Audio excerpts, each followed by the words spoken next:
Welcome, everyone. We will begin with a land acknowledgement. Let us reflect upon the lands upon which we reside. We come from many places, and we want to acknowledge the ancestral homelands and traditional territories of the indigenous peoples who have been here since time immemorial, and to recognize that we must continue to build our solidarity and kinship with Native peoples across the Americas and across the globe. San Diego Mesa College is built on the ancestral unceded homelands of the Kumeyaay people, and we acknowledge and honor their tremendous contributions to our region and thank them for their stewardship, past, present, and future. Please join me in a collective breath.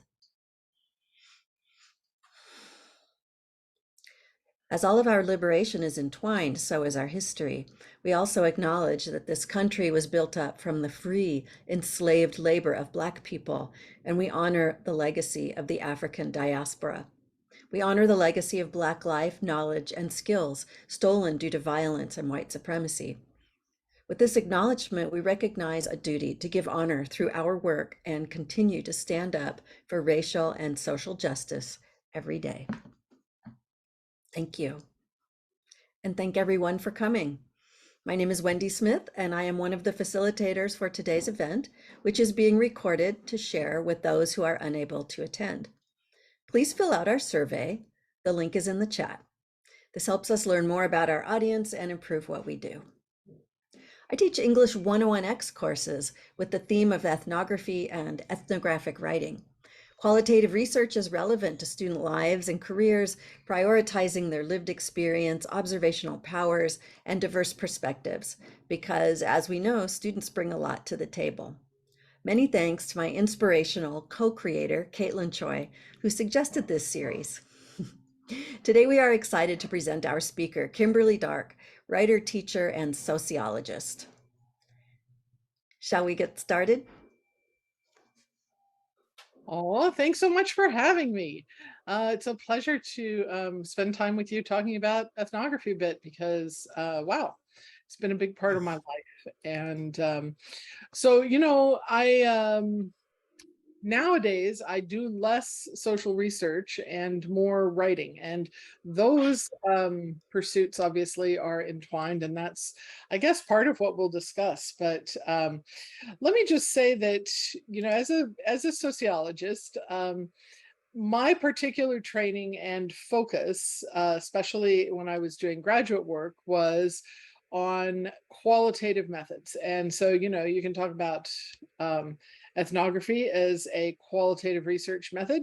And then even more specifically, my particular niche is autoethnography. So like if you think about what the word auto often means, it relates back to the self, right? That something does something automatically. It's like it does it itself. And so autoethnography, if you think about it, is writing about the self in order to understand the culture. So I often think about this as being like every story is about me, but I'm not the subject. The subject is the thing that I'm writing about. But I get there by writing about my experience with that subject. So some people also refer to this sort of thing as memoir, right? Which is another way to kind of look at similar stuff. So for instance, this is a book I wrote called Fat, Pretty, and Soon to Be Old. Look, there's even me on the cover because, look, fat, pretty, and soon to be old. And that's part of what is important about autoethnography is that I have particular lived experiences that help me convey research and information about appearance privilege that is highlighted in a book like this, right? Like the research part is not highlighted, the story part is highlighted. So just to let you know, even though I had a consulting firm that did qualitative research and program planning and evaluation for nonprofits and school districts between 1997 and 2008, I still sort of am in the ethnography game from a different angle from, this whole autoethnography situation. And I think there's a way that you ask questions and I can answer them later. Is that true? Yes. Okay. So, you know, you got questions, you put them where you need to put them, and I'll get to them later. I think that I am supposed to talk to you a bit about career journey and how I ended up doing this kind of work. So, you know what? You're going to get right now, like my standard speech about, like, what do you do with a college degree? Because I'm not sure there is a direct path to the kind of work that I do. And I just want to make the argument here that that's not as scary as it sounds. Um, I'm not sure, you know, I mean, unless you literally, okay, like maybe if you're getting a journalism degree and you intern at the newspaper and then you get hired by the newspaper, that's a pretty direct path. But I think most people don't actually have a super direct path into the careers that they follow. And I like to think about this in terms of, like, you know, you can get a degree, but then you still have to make a life. And part of how you do this is by figuring out what's interesting to you and then kind of stalking those people that do that thing. And you can do that easily online now. You know, back in the day, I used to, like, literally have to hang around and wait for my favorite sociologist to, like, you know, look up from what she was reading so I could go ask her things. But now you can kind of stalk people online and find out, like, what is this career that you do? And then potentially seek out their mentorship. And it might not even be direct mentorship, right? Like, for instance, the wonderful scholar Angela Davis has been mentoring me for years. She doesn't know that, though.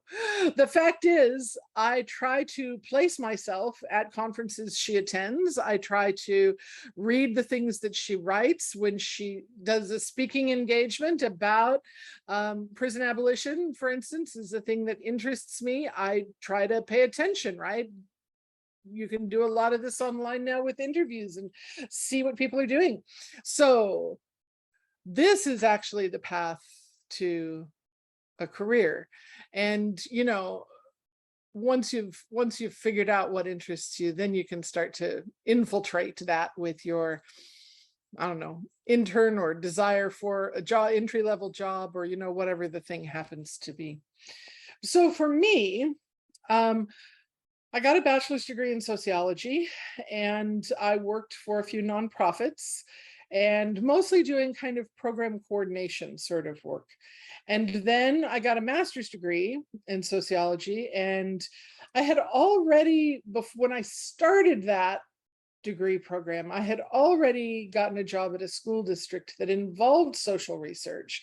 So I was, like, trying to figure out, you know, kind of as you go, like, what is it I'm doing in my job? But part of what happened over the next few years was that I did learn more, both in school and on the job. And some of the work that we were doing with regard to community collaborative facilitation, right? Like helping diverse groups of people do the stuff that they want to do systematically, turned out this was the thing that I was good at. And so after, I don't know, 4 or 5 years, I noticed I was spending as much of my time doing my work as I was going to other schools and districts around the state and helping people do what we had done. And that led me to like, oh, actually, I think I could do this freelance, right, as a consultant, and, you know, work with clients that that, you know, that want the thing that I'm giving them now for free, right? And so, of course, I did that. And the transition was, you know, scary, as you might imagine. Like, you go from getting a regular paycheck to, oh my God, when's the next one coming? But of course, the big thing I did was take on a year-long research project in National City. And that year-long research project was, you know, a good solid bridge from full-time employment to consulting employment.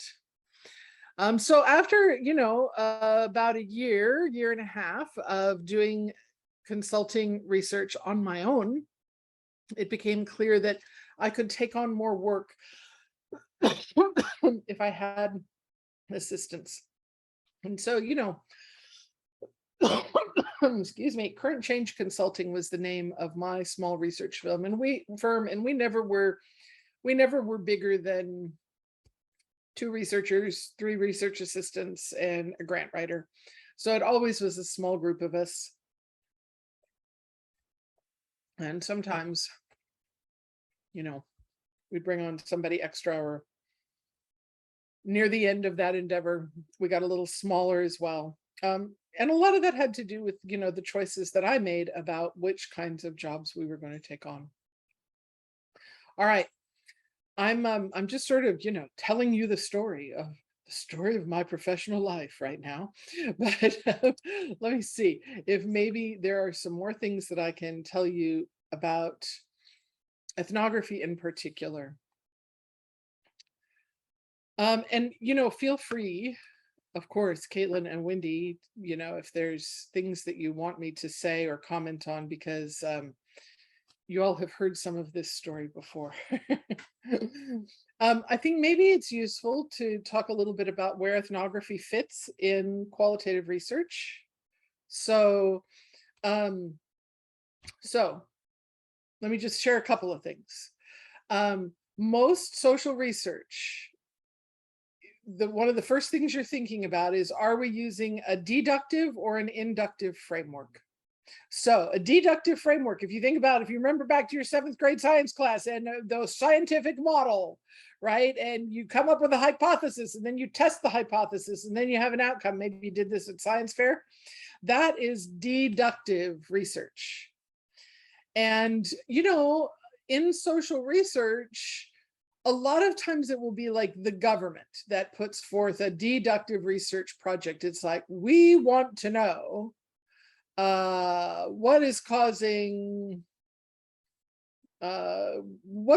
domestic violence in the state of California, and we think it is because of violence people see on TV. I'm just making things up right now, right? So you could put together a deductive research project that is like, I'm going to test this hypothesis that this comes from television viewing, and we're going to set up people to, look at the television and then, see how much violence is in their lives. And we're going to, it's all going to be focused on TV viewing, though, and domestic violence. So even if some other thing comes up as being like, oh, but actually, poverty is a factor in terms of, how people handle anger and blah. No, that's because it doesn't have to do with TV. It is not part of your study because it's a deductive study. You have come up with the answer at the beginning and you're testing it. Yeah. So, this obviously is problematic in a number of ways with social research, and I'm not a fan. And so deductive research is not where I have lived in the research landscape. Inductive research is a bit more open-ended. It's kind of like we're going to test a question that is broader, like, how does domestic violence look in the state of California? What are its potential causes?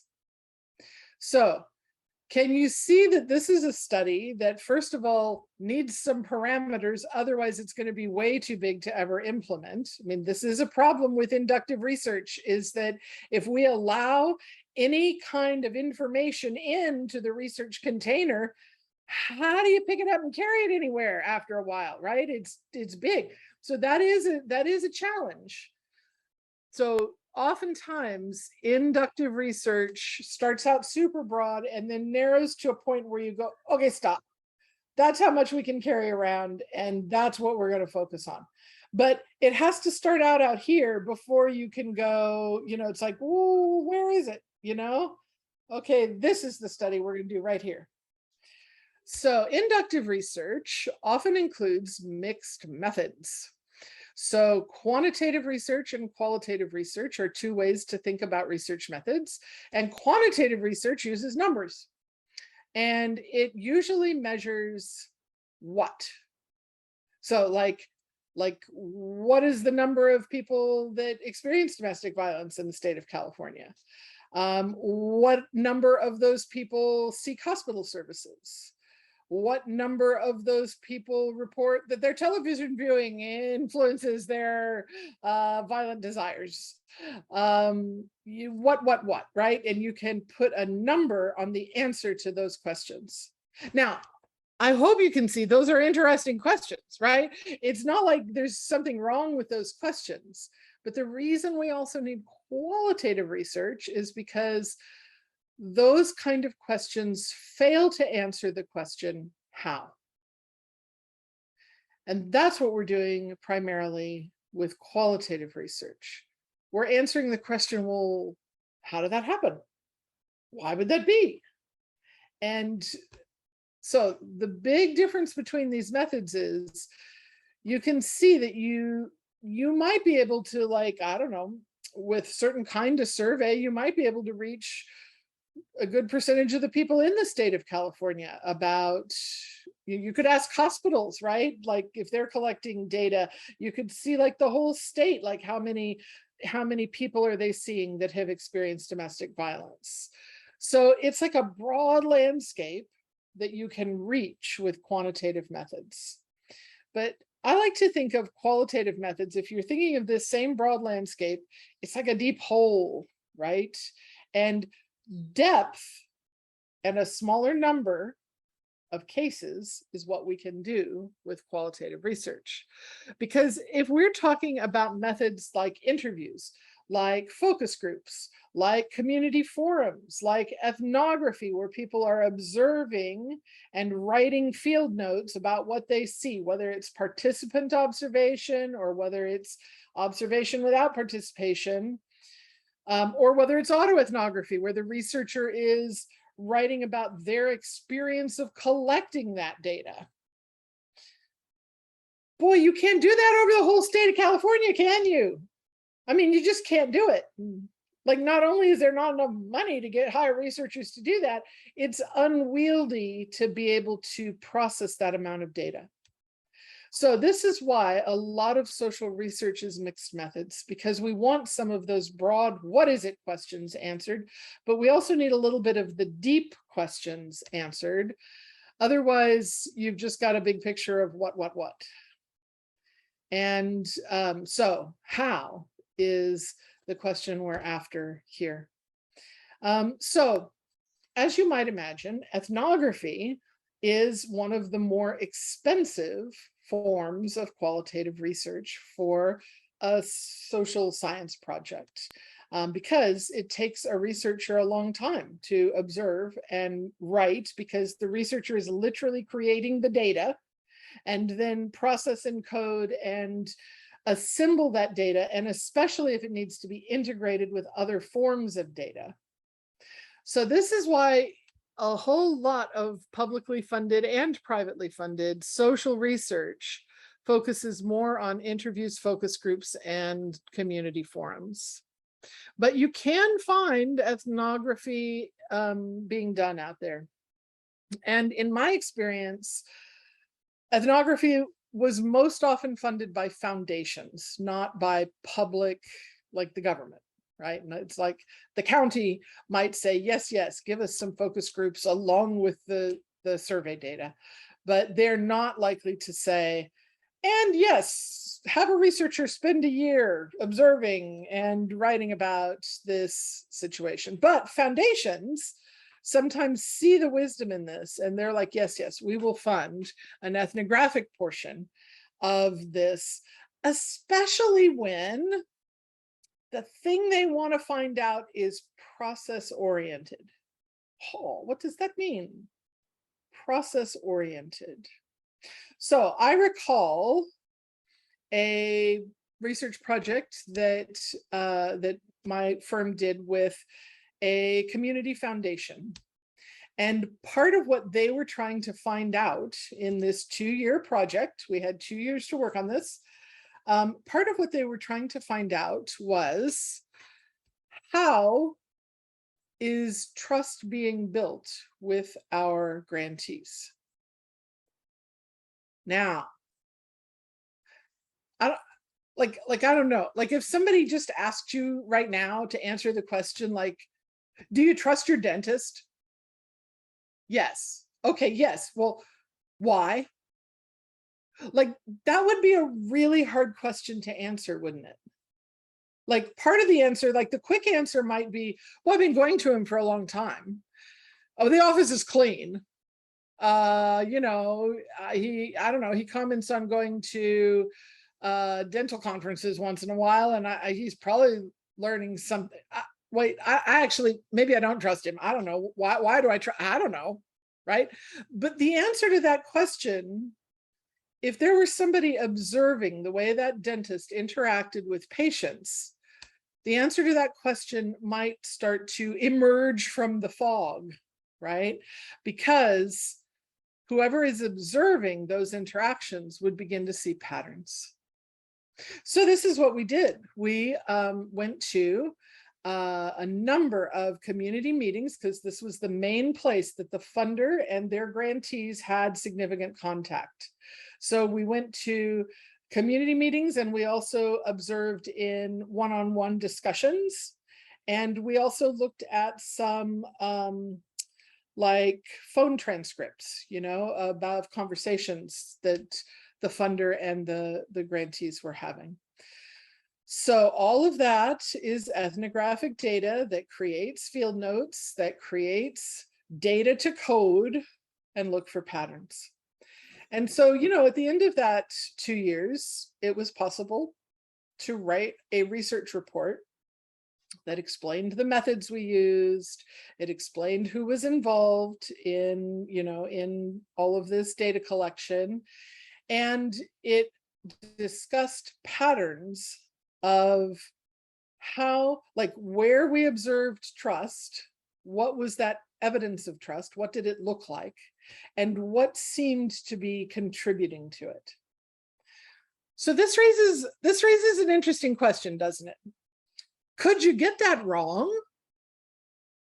I mean, you could, but let me just be clear. If you give out a survey, you can get that shit wrong too, because a survey is only as good as the questions asked. And if they are the wrong questions, or they are worded in a way that people can't understand or do not trust, you're going to get crap data. So it is entirely possible that the researcher can screw up the data no matter what method you are using. Yeah. And I think that, you know, there's like a tricky thing that happens in our culture that is like, somehow we respect numerical data more, like it means something more, and that there's something subjective about observation and an individual writing the data. I just want to point out to you that it's no more subjective than when a person, a real human being, writes the questions that go on the survey. And often, because of the remove at which that survey writer is working, right? That they're not like in that community, because they're not observing, they're not interacting, they're at a remove. Oftentimes, those construction of those questions can be very out of touch. So I am definitely a fan of both quantitative and qualitative methods, but there are problems inherent in each of them. And, you know, this business of continual reflexive practice is part of how we keep ethnography safe and effective, right? Safe in terms of how we take responsibility for the people we interact with, because there's no question that, you know, as soon as I show up and hang around in a meeting, I am influencing what's happening there. And effective in terms of what kind of information am I finding, how am I seeing patterns in it, and how am I writing about it for a potential audience. Kimberly, a little while ago we had a hand up. It's not up anymore, but let's see, was it Liz Flynn? Do you still have a question or a comment? Liz Flynn? Oh, there you are. What is your question, Liz?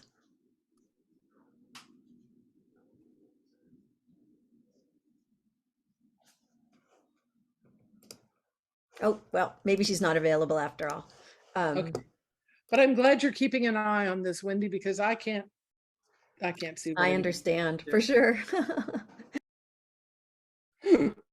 This is part of the Zoom world that I've never been good at, is multitasking, right? People are over there chatting. I'm like, I don't know what you're doing. I hope some of this is helpful so far. I know I've sort of, gone back in the timeline to build in a little bit more about what social research is and the bigger picture, because I think it's important to understand, like, where does ethnography live as part of that broader pursuit that we're involved in. And also the idea that you can have a career doing just ethnography. I know one. I know one person who does that. Like, it's definitely possible. There are some larger firms that are big enough that they can hire an ethnographer. But for the most part, a lot of social research firms are more like the one that I led, which is small and adaptable. Like, we definitely had the skills to go like, oh, okay, this project is going to require more survey data and fewer interviews, and then another project might be loads of interviews and a little ethnography, and but so we were small and adaptable. But even that project that we did for the foundation that wanted to understand how trust was being built, that's an unusual thing for a group to decide it's important enough to spend money on.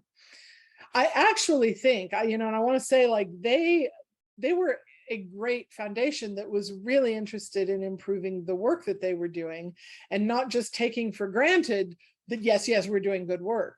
And so it would be great if more groups were interested in process analysis, but you're also paying for the intensive attention of a researcher when that's the case.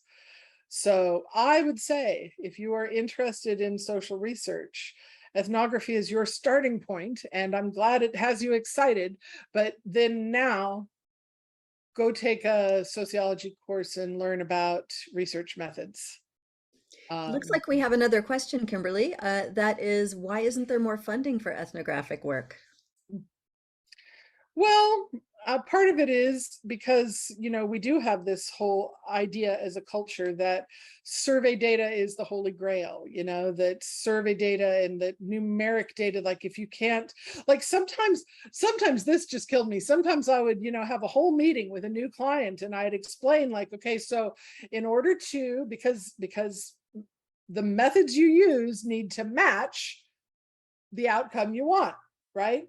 And so I would go, okay, based on what I've heard and what are telling me you want, we're going to do some interviews, and we're going to do these focus groups, and we're going to do a brief survey for the nurses, but not for everybody. And we're going to do this and this and this. And then they would say, oh, that's so great. Oh my God, that's going to be wonderful for people to be able to tell their stories about this thing, because it's kind of complicated. And how are we going to get at that without these stories? But then, so how do you turn that into numbers? And it'd be like, okay, let's go back to the beginning. Because some people do take focus group data and code it numerically, which is of dubious use in my opinion, but some people do that. But for the most part, you cannot turn qualitative data into quantitative data. Like, you can't go poof, and now it's, numbers. So the answer to the question, why is this not funded more, is because it is not as respected. Even though it is stunningly clear that that is the method we need sometimes, depending on the thing.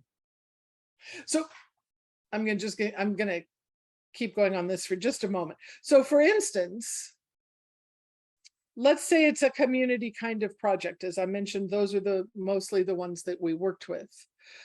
I would be very comfortable using surveys with a group of people who are A, literate, B, all speak the same language. C, have a high level of shared meaning about the language they are using, right? So let's say we want to find out about vaccination rates in elementary schools in a certain school district, right? I am not going to survey parents in a district where the parents speak 18 different languages. That's not going to work, right? You might get surveys back, but they are not going to be a representative sample, and it is not going to be a clearly well understood, shared meaning situation, even if you got translators, because potentially literacy is an issue. No? I would, however, use a survey tool with all of the school nurses and administrators in that district, because nurses all speak nurse in addition to speaking English and being literate. And like, we know they went to college. We know that and administrators all speak administrator. We know they have a high level of shared meaning for the words that they're using. So the only trick there then at that point is like, yeah, we got to, I'm going to write up a survey, and then I'm going to show it to some nurses and some administrators and go, did I get this language right? And when they say yes, it is trustable, right? You can trust that, yes, that is an understandable tool and it's going to give me useful data. But if I'm not out there doing like community forums or focus groups or interviews with those parents in appropriate languages, we don't know anything reliable from them. Yeah. So a lot of people understand that, yeah, they need, like some ethnographic data might be great, but they have a set amount of money that they need to spend to learn a whole lot of things. That's one barrier. And, the narrative data is not as well respected. Kimberly, I thought we had another question. It looks like someone maybe accidentally clicked the question button, but they do have a note of appreciation. And I see it as kind of a question. The anonymous attendee says, I appreciate your point about coming around into a career and a particular focus over time, not simply graduating and jumping directly into the job. I think often the arc of people's careers makes sense only when told in reverse, starting from now and going back in time. It's not always so linear. And I've had the privilege of knowing you for a really long time. I've known you as someone who worked in nonprofits, as a yoga teacher, as a writer, as a performance artist. And it was only after a while that you got your master's degree in sociology. And then you began teaching sociology and doing work through that. I mean, it was all sort of woven together. Yeah. One thing that I am curious about, oh, before I go on with my own question, someone says, who benefits from the research made by ethnographers? Well, ideally, whoever sees it. And the question for who sees it is, it's a pretty narrow group. So a lot of times, whoever has funded the research, they are the audience. And those are the only people who ever see it.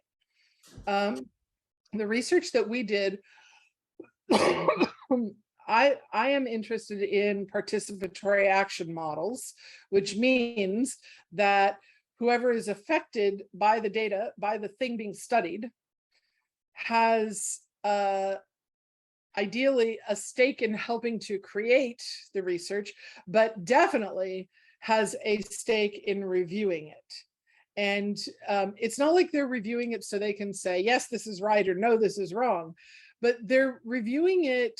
You want their input and feedback because their understanding of what they are reading and where there might be gaps still, or things that we didn't talk about that we maybe could next time. You definitely want that. So often it's just the funder, or the funder and the constituent group. If a piece of research is published in an academic journal, then it would also be the academic audience, the scholarly audience.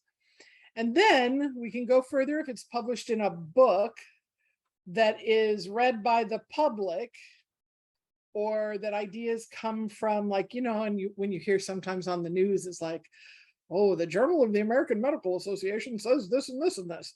It's like, that is a piece of research then that has gotten public media attention.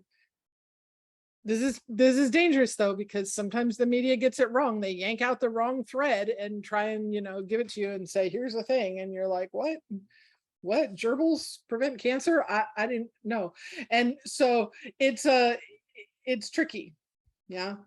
But every once in a while, a really good piece of research gets to be a best-selling book or something. As an example, something you may have read, Barbara Ehrenreich just died recently, but her book Nickeled and Dimed is a really great ethnography about poverty wage jobs that women do routinely in the United States. There are, you might read that book and go, yes, the data has showed us this all along. But the fact that it was an ethnographic study that was well written as a trade publication, right, as a book, meant that it had a way broader audience, and people were able to talk about those things in a much more intelligent fashion as a result. I mean, there's loads of other ethnography. That's a really excellent example, because I remember reading that, and part of it, like you said, we kind of knew it, but there were details that you didn't think about. Like, she thought she could live like week to week in a motel and kind of make her own food, but where's she going to cook that food? And she ended up having to buy a lot of fast food. I mean, she had a hot plate, but it's not like she could make lentils and rice and live super cheaply like she thought. Anyway, we have another question. Details like that. So many details like that. Yes. So yeah, we got to see this real view, or how like emotional you can get in places, working in certain places.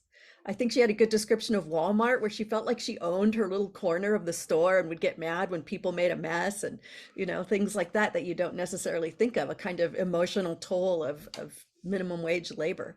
And one of the things that I recall still from that book, even though I read it years ago, is a really important aspect of ethnography, which is part of what she discussed in that book was the ways in which, when she was doing housework in people's homes, were the ways in which she experienced routine and often subtle disdain from the people she worked for. And this kind of data, you cannot get that without it being observational or participant observation data. And this is the kind of thing that causes us to hopefully reflect on, okay, where do these social ills live in me? How do I treat the person I hire to clean my house?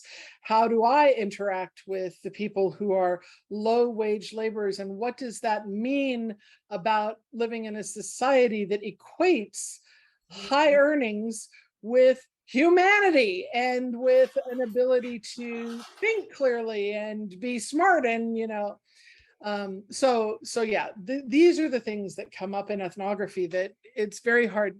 You sure can't get that from a survey. So we have another question. Can you give any advice to a student on how to approach a professor to assist with their research? That's a good question. Look, everybody loves it when you are interested in what they are interested in. So that's the way you approach that. is by reading up what you can and going to that person and saying, wow, I was reading about this and this is so interesting. Here's what I found interesting. And then, have that conversation first. And then say, I really admire the way you're approaching this. If there's ever any way that I can be involved, please let me know. But, based on your own interest, matching with their interest, that's how you approach it. And professors love people to be involved, especially if they can help them with particular projects. Yeah. And learn, side by side with them. Forgive me over here redoing my hair. It's hot where I am. And, I'm sweating. We can't tell. Okay, so another question. Why is it important for the average person to read about the research acquired by ethnographers? Hmm. I think for exactly the reason that I'm suggesting Barbara Ehrenreich's work, and there's other people who do really great ethnography as well. Um, another one just popped into my head. Timothy, and now his last name has lost me. He wrote a book called Making Gray Gold, which was about nursing homes, and it was a um, participant observation ethnography, where he did that really low paid work in nursing homes. And part of what he learned there, which you might be able to look at, profit and loss statements from nursing homes and figure this out, but he learned, like, how does that actually work? That these, for corporations, are like a cash cow, but they actually perpetuate so much misery for the people who work there and live there. And we need to know about that stuff, because ideally research should be driving public policy. And if you don't know about the conditions of low wage workers and understand how their humanity has been systematically devaluated, then you don't really make political choices to make changes in those things. So I think, part of it is very much for political reasons. We need to know. We need to know what the life experiences of people different from us are.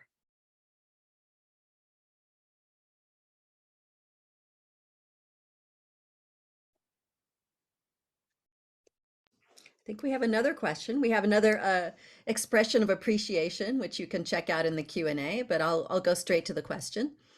Should the state of California post notice to real estate buyers that they are buying stolen land?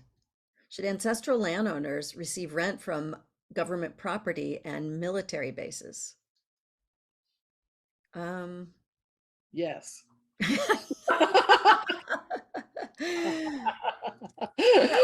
I was wondering about the connection to ethnography. I think that needs to be a little clearer.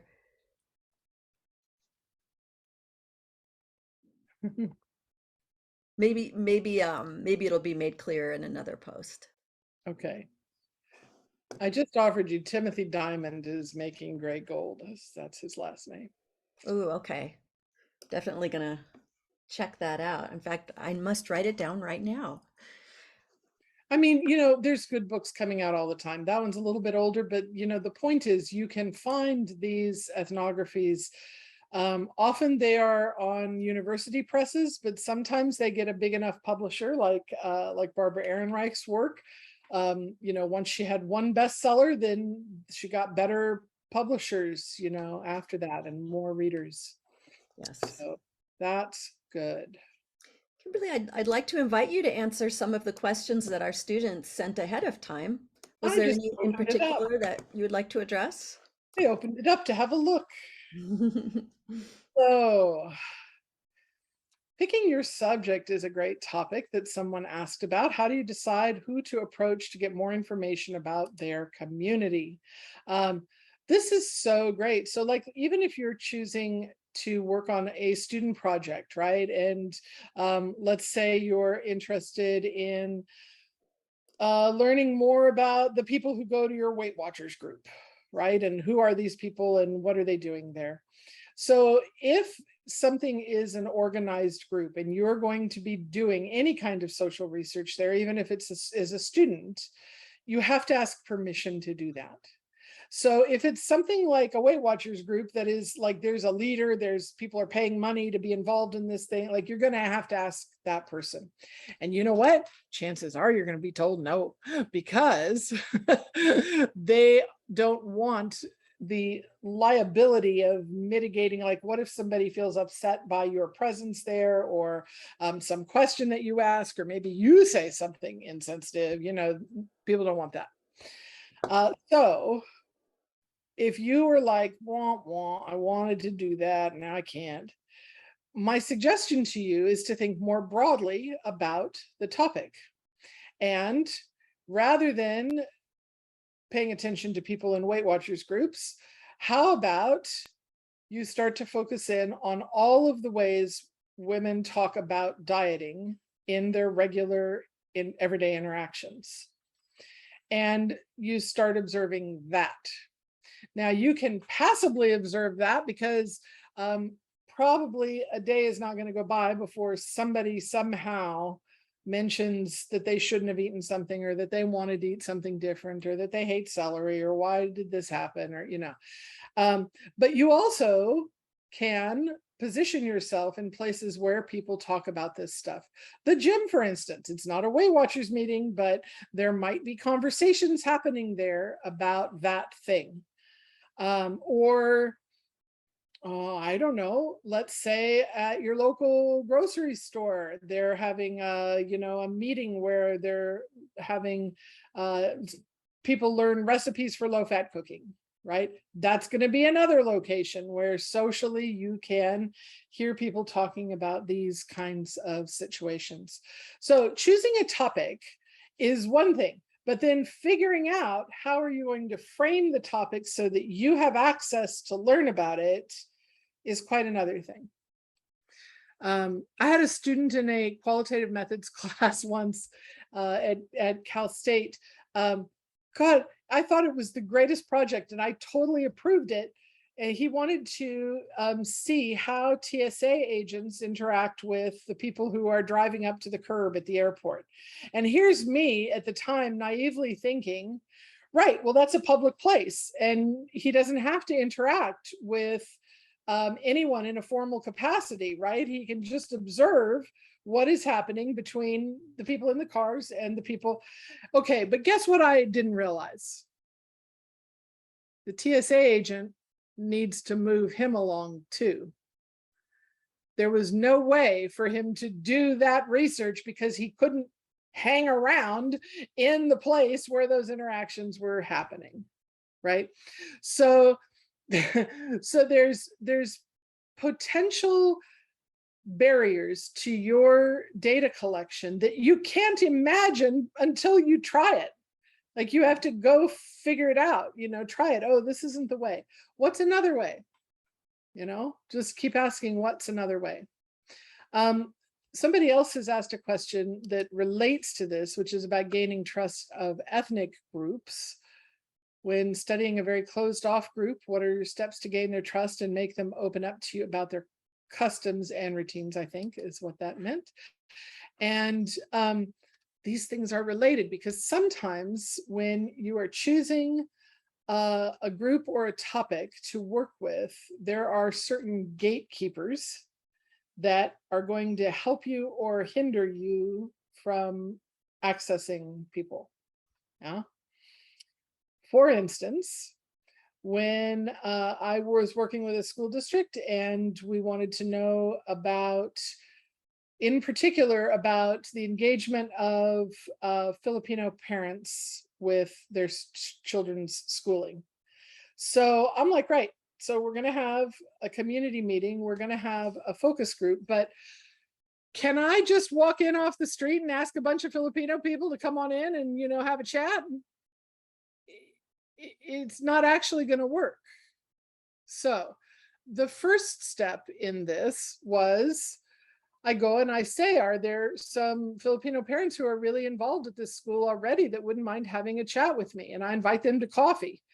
And turns out there were two primary language groups involved that we weren't even talking about, a group that all spoke the same language.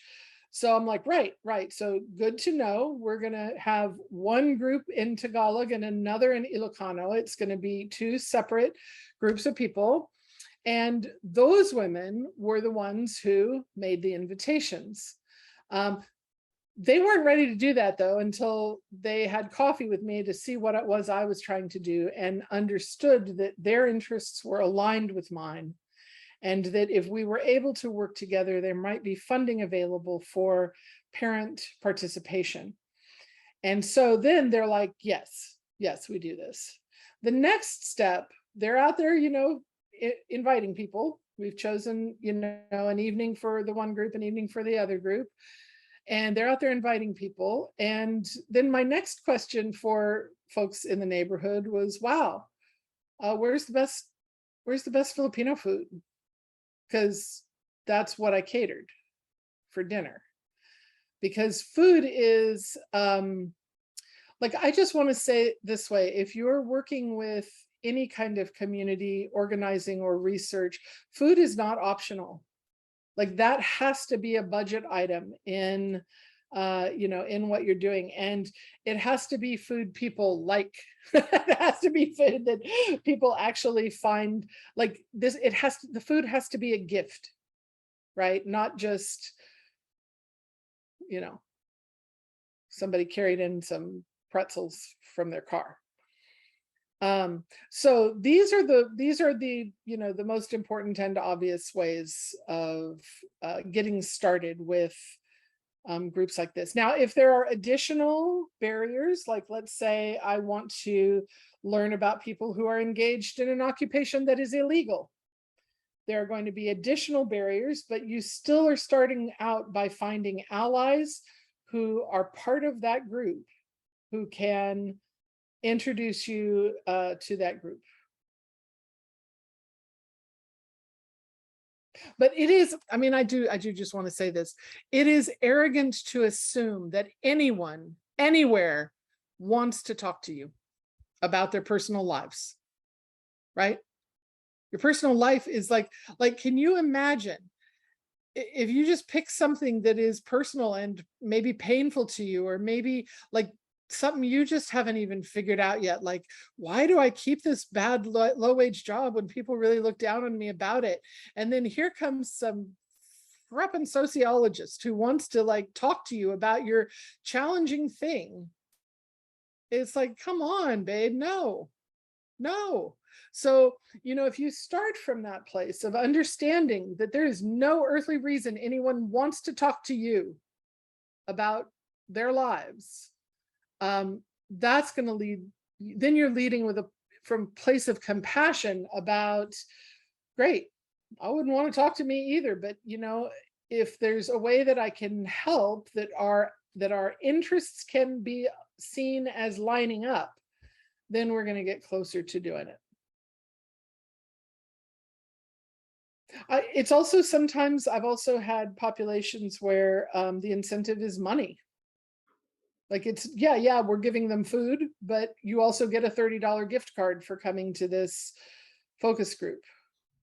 And that's a wild card, I did this with seniors who are either homeless or live in SRO housing, the really gross bad motels that you could have a room in. And yeah, it was good news that we had some really good PR and a lot of people learned about that. But I'm here with, gift cards for 12 people, and like 60 showed up. And you know what that means? As best we could, we went back later and gave 60 people a gift card, even though I didn't have the capacity. Like this actually happened where I had a researcher out doing that, and she calls me and is like, there's like 60 people here, what am I supposed to do? I'm like, right, so you were going to take 12, but now you're going to take 15, and I can be there in 10 minutes, and I'm going to do a second group with another 15 people and take down names and locations of the other 30, and we're going to get all of them a gift card. That's what we're going to do. But there's often these kind of decisions that need to be made when you are dealing with human circumstances, right? And the human circumstance there is that somebody was willing to talk to you for a $30 gift card, and by God, they should have one. So yeah, this is how you build trust also, because that's the other thing, is that if I sent all those people away without their gift card, am I going to get the 12 people I want next time? Or is word on the street going to be, I don't know, you show up over there and there might be something for you, but maybe not. So all of these things are about how you build trust. And And also do your best to represent people's lives faithfully. And that's the other way to build trust from one project to the next. Um, so, it was always important for me as a researcher that whatever policy a social service agency decided to come up with, that whatever I had put together as the information about that population could stand on its own, right? That it wasn't like that group could ever say, well, we're cutting funding because of what was in that report. They're cutting funding because that's a choice they made for their agency, and anybody can still look at the report that I made and find the humanity of those people that participated.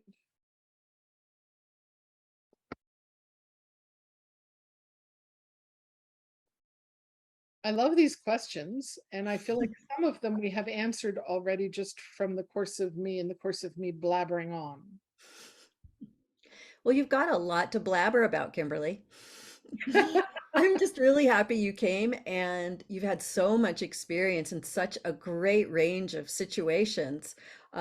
You can answer just about any question, and I still have questions myself about various things you've done. So I guess we'll have to leave that for another time.